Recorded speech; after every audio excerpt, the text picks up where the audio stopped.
नमस्कार, मी अमोल मोरे आणि आपण पाहत आहोत बीज डंका। आजचं आपलं खास बुलेटिन आहे पैसा पुराण, जिथे आपण फक्त बातम्या सांगत नाही तर त्या बातम्या मागचा अर्थ समजून घेतो। आकड्यांच्या पलीकडे जाऊन त्याचा तुमच्या रोजच्या आयुष्याशी काय संबंध आहे हे स्पष्ट करतो। कारण अर्थव्यवस्था ही केवळ तज्ञांची किंवा मोठ्या उद्योगांची गोष्ट नसून ती प्रत्येक सामान्य माणसाच्या खिशाशी, खर्चाची आणि भविष्यातील नियोजनाशी जोडलेली असते। सुरुवात करूया भारताच्या अर्थव्यवस्थेपासून।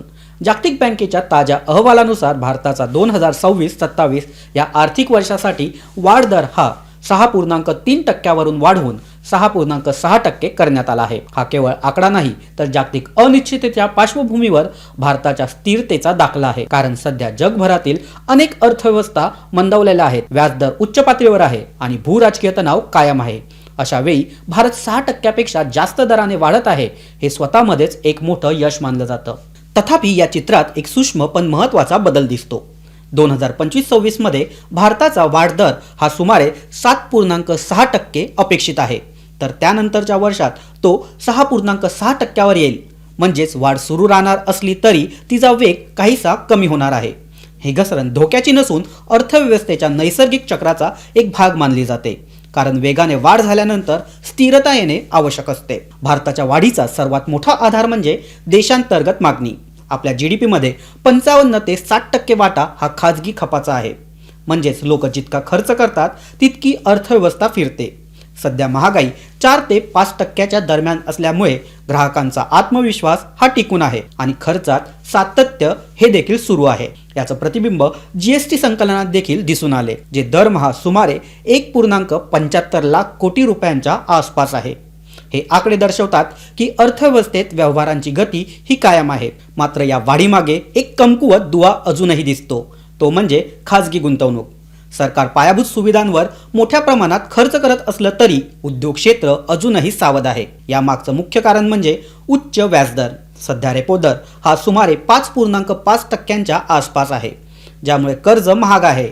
परिणामी कंपन्या नवीन प्रकल्प सुरू करताना किंवा विस्तार करताना अधिक विचार करत आहे। याचा परिणाम भांडवली गुंतवणुकीच्या वेगावर होत आहे।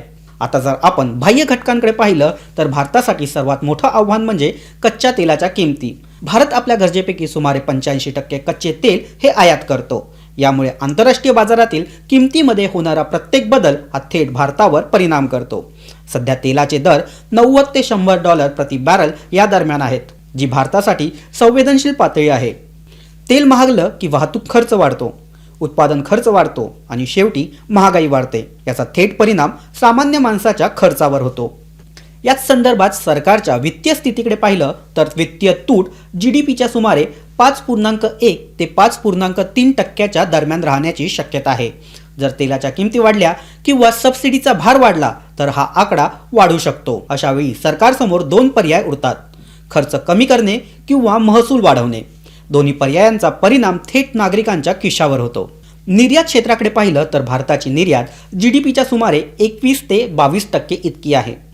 अमेरिका आणि युरोपमध्ये मागणी काही प्रमाणात टिकून असली तरी जागतिक मंदीचा धोका हा कायम आहे। यामुळे बाह्य बाजारपेठेतील बदलांचा परिणाम भारतावर होणे अपरिहार्य आहे। एकंदरीत पाहिलं तर भारताची अर्थव्यवस्था सध्या मजबूत अंतर्गत मागणीवर उभी आहे, पण बाह्य धोके हे कायम आहे, ज्यामुळे वाढदर स्थिर असला तरी त्यामागे वेग वाढवण्यासाठी जागतिक स्थैर्य आणि खाजगी गुंतवणुकीची वाढ आवश्यक आहे। आता इथेच आपण वित्तीय प्रणालीकडे वळतो, कारण अर्थव्यवस्था फक्त उत्पादन आणि खपावर चालत नाही तर पैशाच्या वहनावर देखील चालते। आणि याच पार्श्वभूमीवर भारतीय रिझर्व्ह बँकेने एक महत्त्वपूर्ण निर्णय घेतला आहे, टर्म मनी मार्केट अधिक व्यापक करण्याचा। आता या बाजारात बँका व्यतिरिक्त NBFC, कॉर्पोरेट कंपन्या आणि इतर संस्थांना सहभागाची परवानगी देण्यात आली आहे। टर्म मनी मार्केट हा असा विभाग आहे जिथे 15 दिवसापासून ते 1 वर्षापर्यंत निधी उधार दिला किंवा घेतला जातो।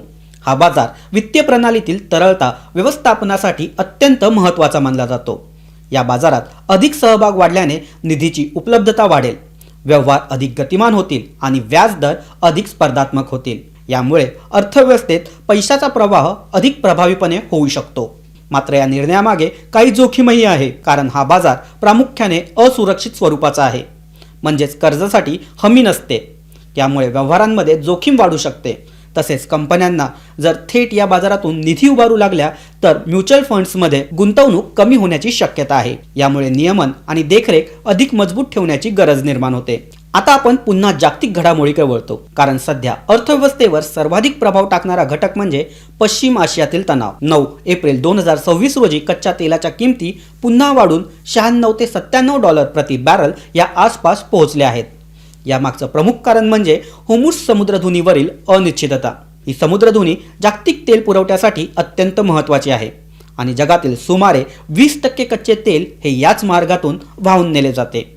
यामुळे या ठिकाणी निर्माण होणारी कोणतीही अडचण जागतिक बाजाराला हादरवू शकते। अमेरिका आणि इराण यांच्यात तात्पुरता युद्धविराम जाहीर झाला असला तरी परिस्थिती अजूनही स्थिर नाही।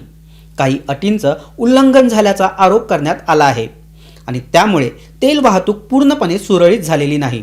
यामुळे बाजारात अनिश्चितता कायम आहे आणि त्याचा परिणाम तेलाच्या किमतीवर दिसून येतो। गुंतवणूकदार सध्या सावध भूमिका घेत आहेत, कारण त्यांना परिस्थिती स्थिर होण्याची खात्री नाही। याच अनिश्चिततेचा परिणाम सोनं आणि चांदी या बाजारावर देखील दिसून येत आहे। 9 एप्रिल रोजी सोनं आणि चांदी यांच्या दरात घसरण झाली आहे।